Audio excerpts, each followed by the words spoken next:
TYT Sports, everybody. Ben Mankiewicz, Jason Rubin with you. A lot of coaching changes in the NFL. The first one I want to talk about is how things did not work out for Doug Marrone.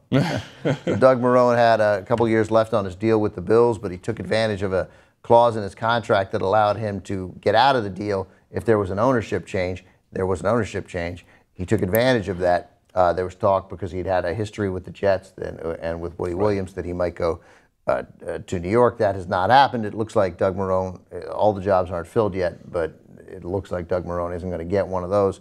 But he gets paid in a remarkable contract, which is that he could get out of the deal, I think, and get paid for a year, and that they would pay him even if he got another job. So he had an opportunity to double wages this year, right. But at least he's not going to get paid. But anyway, he probably should have stayed in Buffalo. Buffalo has hired Rex Ryan, who manages to go from a terrible quarterback situation with the New York Jets to an even worse quarterback situation in Buffalo. I don't know if it's worse. I would absolutely take E.J. Manuel over Geno Smith because E.J.'s, just seems I wouldn't, not after Geno in the last 3 or 4 games where he sort of looked like the light bulb went on, and we don't know from E.J. Manuel. So terrible quarterback situation again, but Rex Ryan has also proved that he can take a pretty, I consider Sanchez a mediocre quarterback, and he can take, that's a very, very good Bills defense. You just like to see him with an actual quarterback. Yeah. What would happen in that scenario? Yeah, and look, maybe it is E.J. Manuel, and they'll probably give him a shot. But E.J. Manuel couldn't beat out a guy who quit.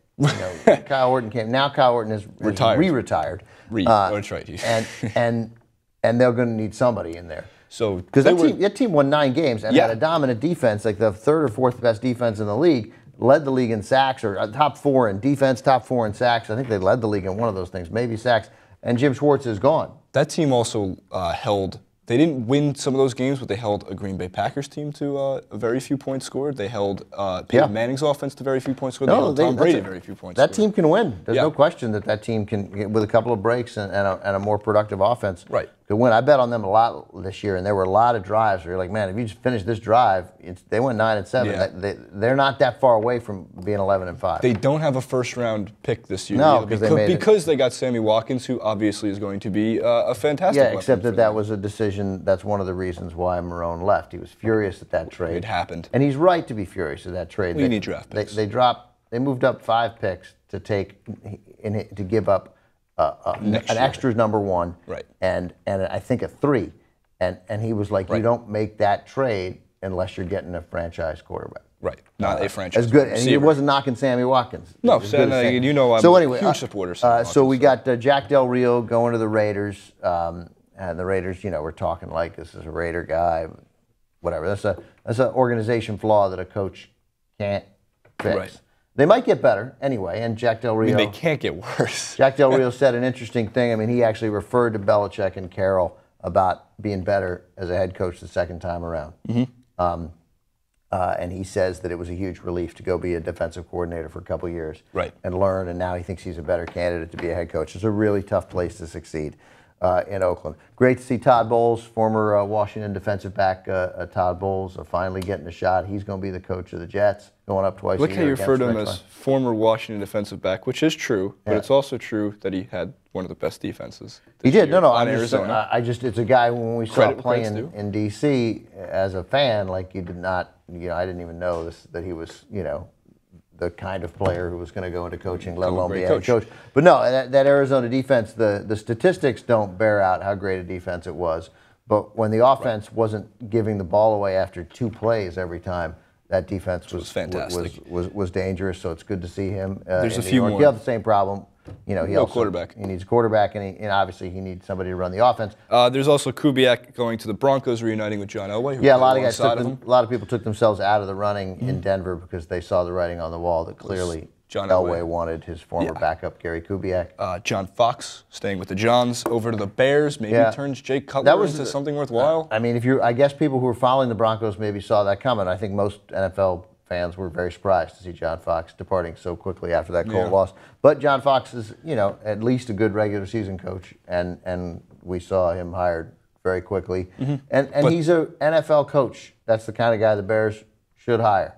If Jay Cutler can't get his act together under John Fox, then it's never going to happen. There was some great reading on Bears coaching hire history, one of which being it's been a long time, and I want to say like 30 or 40 years since they've hired an already they hire head coach. Mostly they hire first-time people. Right. So this is interesting. This is a professional. Seems like a smart move. Professional coach. You can look it up in the books. The Falcons are looking at Dan Quinn, but and they're also looking at Terrell Austin, that was the one, coordinator of the Lions.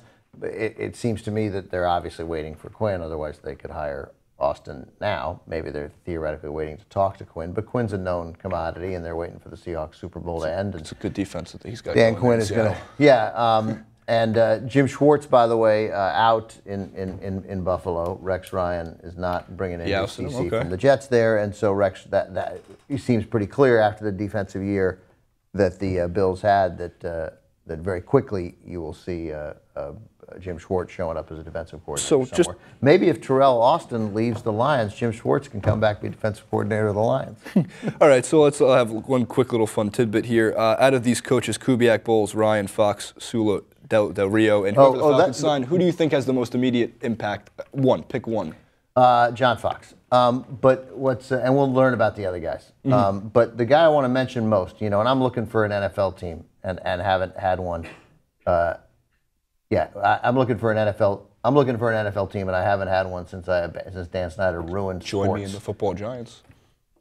Well, let's put a link in this. We will, from a piece from about 3 years ago, the NFL.com did on Jim Tomsula when he took over for Mike Singletary as the interim head coach of the Niners. Players love Jim Tomsula in a way that kids love their high school coach. And Jim Tomsula, he lived in his car for a while. Did he really? Yeah, while his wife went to live with the river. Yeah, and he'd keep his suits in the back. He says it in the piece, and then a cat and a dog lived with him in the car. His wife did a great thing. He quit coaching because they had 2 daughters, and he was working at Charleston Southern, and his wife was like, "Look, dude, I got it. You're a coach. Let's suck it up and figure it out." Yeah. And now he's an NFL head coach, and it was surprising to see the Niners give it to him because he's the rah-rah guy. And the only thing that worries me about Tomsula is, will he be receptive to analytics? Will he be receptive, or he looks old school. He looks like Tony Sparano. He looks too old school to understand that there's computerized information which can help you. And that somebody will say, the scouting guys will say, this guy's got it. He'll be like, no, I'm going to take this guy. He's a football player. He's 31, but he's a football player, And so I don't know that to be the case with Tomsula, but he seems like that kind of guy. Right. But watch that 7-minute piece from NFL Films, and there will not be a coach in the NFL that you will root for harder than Jim Tomsula. Next year, I am rooting for him. I am rooting for the 49ers. Players love this guy. I'm delighted he got the job. I hope that he's not too set in his ways, that he's sort of open to the new ways that we can understand sports. So, in conclusion, somewhere in Los Angeles, Michael Schur has just rejoiced at the fact every Niner fan. His friend Ben Mankiewicz is now a 49er fan. He sent me that clip. You can't not root for him. You can't not. It's literally, if you love sports, you cannot root against Jim Tomsula. Well, that's it. So root for Jim Tomsula. Subscribe. You can do it here, maybe over there, doesn't matter where, and leave your thoughts and comments in the section below. We'll see you next time, guys.